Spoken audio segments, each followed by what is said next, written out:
ओहो, पाणी सुटतंय ना तोंडाला. चला तर मग मंडळी, आज आपण बनवूयात पावभाजी.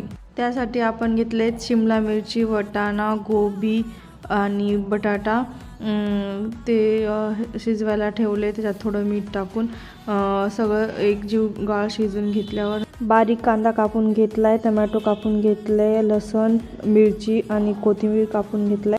तर मंडळी, जर माझ्या चॅनलला सबस्क्राईब केलं नसेल तर सबस्क्राईब करा, शेअर करा, लाईक करा आणि अशीच नवीन नवीन व्हिडिओ तुम्हाला पाहायला भेटतील.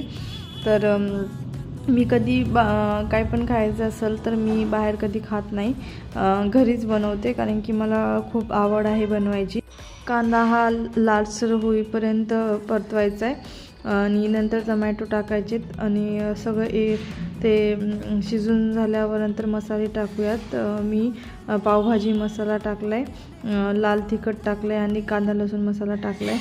सगळं असं मस्त तेल सुटेपर्यंत वाफवून घ्यायचे. नंतर जे आपण व्हेजिटेबल शिजवून घेतले ते टाकायचे. नंतर कोथिंबीर आणि 1 चम्मच किंवा 2 चम्मच तूप टाकून घ्या. एक नंबर टेस्ट येते. तुम्हाला पण पावभाजी बनवायची असेल तर माझ्या चॅनलला सबस्क्राईब करा, लाईक करा, शेअर करा. धन्यवाद.